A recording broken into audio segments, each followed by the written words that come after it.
अच्छा यार, इसमें बहुत से लोगों को मसला हो रहा है कि ये क्या सीन है, इसमें सारे फार्मूले अलग हैं और हर चीज़ डिफरेंट हुई हुई है उस पिछले वाले से। क्योंकि देखो सर ने जो पढ़ाया ना, सर ने बोला था आप जो मैंने कराया बस वो पढ़ के आ जाओ, ठीक है।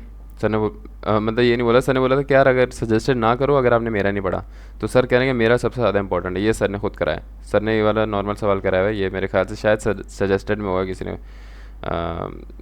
तो लेकिन इसमें मसला मैं बताता हूँ क्या है। देखो दो मेथड है, एक सर का मेथड है, एक बुक वालों का मेथड है, दोनों से सेम आंसर आ रहा है।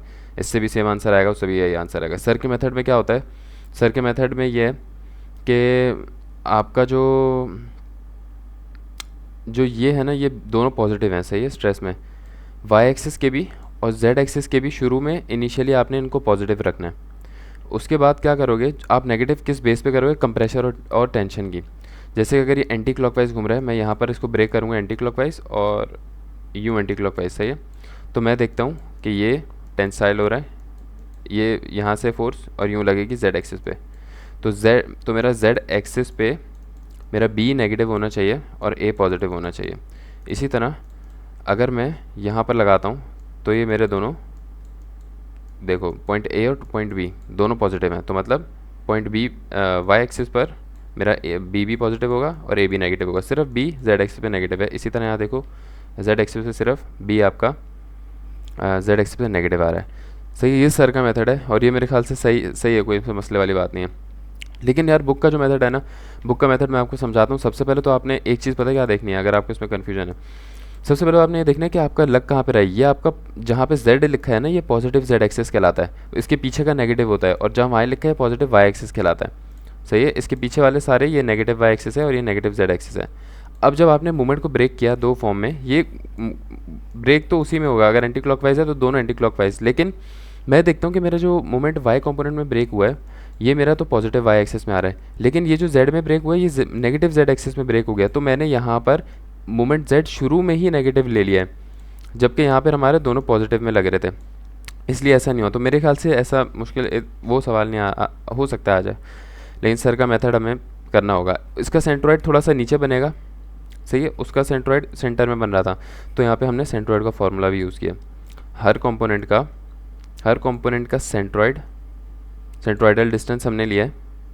जैसे ये इसकी लेंथ अगर हमने ये कैसे लिया है, खैर यार मैं इतना डिटेल में नहीं समझा रहा हूँ, लेकिन एरिया तो आपको पता है, लेंथ इनटू ब्रेथ। एक आपने कंपोनेंट ये ले लिया और बाकी दोनों शेप्स ये रही। तो टू मल्टीप्लाई बाय इनका एरिया कितना बना, इनका एरिया बना, ये थिकनेस है 20 ये रही, और इनकी हाइट बनेगी 180, टोटल 200 है। और 20 इसके पास चली गई तो इनकी अपनी कितनी रह गई, इनकी जो अपनी हाइट है वो है 180, ये 180 है, सही है। और यहाँ टॉप से लेके यहाँ बीच तक कितना डिस्टेंस है, ये वाला सारा 180 का आधा कितना होता है 90, प्लस ये टॉप पे कितना है 20, तो ये हो गया 110। इसी तरह अगर सेंटर की बात करूँ, सेंटर है 20 और टॉप फेस से इसके सेंट्रोइड का डिस्टेंस कितना है 10, ये आ गया, सही है, और इसका एरिया आ गया। तो इस तरह आपका सेंट्रोइड आ गया। इनर्शिया आप कैसे निकालोगे, टोटल 3 बॉडीज़ हैं, 2 सेम है, तो बॉडी 1 प्लस 2 मल्टीप्लाई बाय दूसरी वाली बॉडीज़, क्योंकि 2 बॉडीज़ हैं तो आपका आ गया। अब इनर्शिया में भी आपने यहाँ पे parallel axis theorem AD square use किया हुआ है। एरिया ये रहा, ये दोनों एरिया हैं, ये भी एरिया है। और डी स्क्वायर आपने क्या डी कौन सा डिस्टेंस होता है आपका, जो इनर्शिया में आप डिस्टेंस यूज़ करोगे, क्योंकि सेंट्रोइड तो आपने निकाल लिया ना। डी होता है distance from centroid of whole body to the centroid of selected body. मतलब ये इतना सा डिस्टेंस और ये इतना सा डिस्टेंस, ये तो ये कितना डिस्टेंस होगा, अगर ये सेंट्रोइड कितना है पूरा, सेंट्रोइड है 57 है, अगर मेरा सेंट्रोइड पूरा यहाँ तक 57 है तो ये डिस्टेंस कितना हो गया, ये डिस्टेंस हो गया अच्छा ये है, सही है 20, ये यहाँ तक 20 नहीं है। तो अगर ये मेरा 57 है तो मेरा ये डिस्टेंस हो जाएगा, यार कितना हो जाएगा, अजीब कितना हो जाएगा ये? देखना पड़ेगा मुझे, चलो देख लेते हैं यार।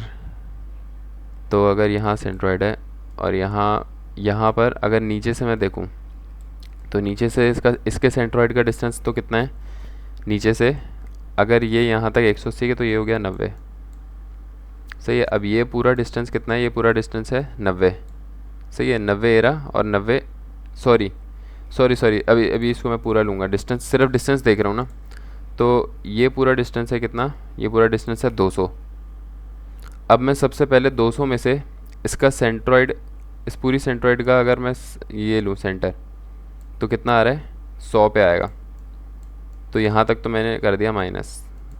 तो अब मैंने 100 में से माइनस करना है, 100 में से मैंने यहाँ सेंट्रॉइड तक का एरिया माइनस करना है। तो मैं 100 में से 57 सेंट्रॉइड माइनस कर दूंगा। देखते हैं ऐसे ही किया हुआ है, क्या ले रहा था मैं,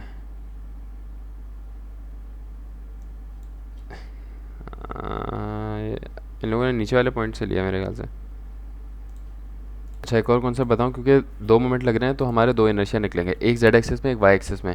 अब अगर मैं इसको बीच में से काटता हूँ, वाई एक्सिस पर काटूंगा तो ये क्या है, सिमेट्रिक शेप बन गई, लेफ्ट हैंड राइट हैंड बराबर है। तो वाई एक्सिस में मैं AD स्क्वायर नहीं लगाऊंगा, पैरेलल एक्सिस थ्योरम, सही है। जबकि मैं इसको जब जेड में काट रहा हूँ तो ऊपर वाली साइड नीचे के बराबर नहीं है, तो जेड में मैं AD स्क्वायर लगाऊंगा।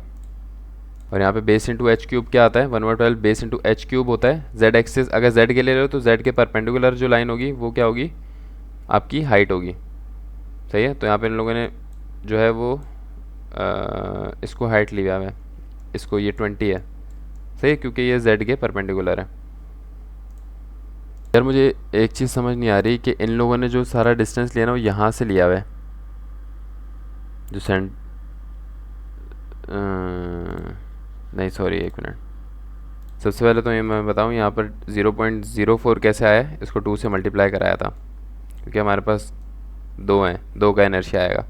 तो यहाँ पर आना चाहिए 0.02, इसको मल्टीप्लाई 2 करेंगे तो 4 हो जाएगा, क्योंकि हमारे पास ये वाली जो बीम है ये 2 हैं, सही है। और इनका थिकनेस कितनी है, 20 मिलीमीटर, मतलब 0.02। और इनकी हाइट कितनी है, यहाँ तक कितनी हाइट है, 180 है यहाँ तक इसकी हाइट, ठीक है। और हमें चाहिए इसका डिस्टेंस फ्रॉम सेंट्रॉइड, इसके अपने सेंट्रॉइड से यहाँ तक डिस्टेंस, इतना डिस्टेंस चाहिए। तो ये डिस्टेंस कैसा आएगा हमारे पास, ये डिस्टेंस आ जाएगा 110 में से माइनस करना है सेंट्रॉइड। 110 कैसे आया मैं बताता हूँ, इसका जो सेंट्रॉइड है वो 90 पे है, मतलब यहाँ से यहाँ तक डिस्टेंस 90 हो गया, और यहाँ से यहाँ तक डिस्टेंस 20 है। तो टोटल टॉप लाइन से कितना हो गया, 110। सी यहाँ से यहाँ तक का डिस्टेंस 110 है, और ये कितना है, ये सेंट्रॉइड है। तो 110 में से सेंट्रॉइड माइनस करूँगा तो ये वाला डिस्टेंस आ जाएगा मेरे पास, ये खुद ही देख लेना आप, मतलब समझ आ जाएगा। अब अगला फार्मूला ये लोग क्या करते हैं, ये लोग फार्मूला कहते हैं कि यार फार्मूला वो नहीं होता जो सर कहते हैं, ये लोग कहते हैं कि फार्मूला ये होता है, हमेशा आप जो MZ एक्सेस का जो मूवमेंट है ना उसके साथ शुरू में ही लगा दोगे माइनस, ये इनका फार्मूला होता है भाई, सही है। सर का ये फार्मूला नहीं है, सर का प्लस में होता है। तो ये हमने मोमेंट पहले ही माइनस में निकाला था, ये माइनस में आ गया, और ये हमारा नॉर्मल जो हमने निकाला था मोमेंट, इसी तरह यहाँ पर भी ये है कि माइनस में आ गया, और ये नॉर्मल मोमेंट। अब डिस्टेंस कैसे माइनस में आ रहा है, डिस्टेंस क्या होता है, जेड का डिस्टेंस क्या होता है, मोमेंट एट जेड का। पॉइंट ए के लिए देखते हैं, सही है, पॉइंट ए हमारा इस कोने में है, पॉइंट ए यहाँ पर है। तो जेड आई जेड मतलब sigma Z for point A के लिए देखेंगे, सही है, यहाँ पर ए है। तो यहाँ पर क्या है, sigma Z for A, Y पर डिस्टेंस, तो जेड एक्सिस का वाई पे डिस्टेंस ए से ये है, इतना डिस्टेंस है सेंट्रॉइड जितना, सही है। जेड एक्सिस पर वाई डिस्टेंस पॉइंट ए के लिए कितना है, सेंट्रॉइड जितना, जितना ये सेंट्रॉइड है, ठीक है। तो अब ये जेड के नेगेटिव, वाई के नेगेटिव की तरफ जा रहे हैं या पॉजिटिव की तरफ, पॉइंट ए से अगर मैं देखूं, सॉरी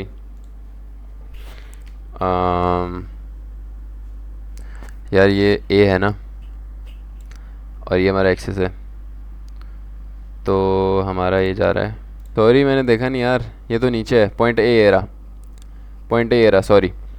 तो हमने कैसे बनाते हैं डिस्टेंस, हमें चाहिए ये वाला डिस्टेंस, सही है। तो z के लिए I Z O M Z Y upon I Z, ये z के लिए स्ट्रेस है। तो डिस्टेंस क्या होता है कि z एक्सिस से a पॉइंट तक का डिस्टेंस y एक्सिस की लाइन में, ये y एक्सिस की लाइन है। अब आपने देखना एरो जो है पॉइंट एक्सिस से एरो अगर नेगेटिव y की तरफ जा रहा है तो आपका डिस्टेंस नेगेटिव होगा। तो तो हमने यहाँ पर डिस्टेंस नेगेटिव ले लिया। इसी तरह हम इसको वाई एक्सिस में देखेंगे, जब मैं M Y Z upon I Y की बात करूँगा ना, तो वाई एक्सिस का जेड एक्सिस पे ए से डिस्टेंस ये, तो ये कहाँ जा रहा है एरो, नेगेटिव जेड की तरफ, इसलिए मैंने यहाँ पे भी नेगेटिव ले लिया। सही है। और बाकी दोनों बी के लिए क्या है, बी के लिए ये डिस्टेंस है पॉजिटिव और ये डिस्टेंस कितना है पॉजिटिव, तो इसलिए पॉजिटिव है। ये इनका मेथड है और दूसरा वाला सर का मेथड है, दोनों में सेम आंसर आ रहा है।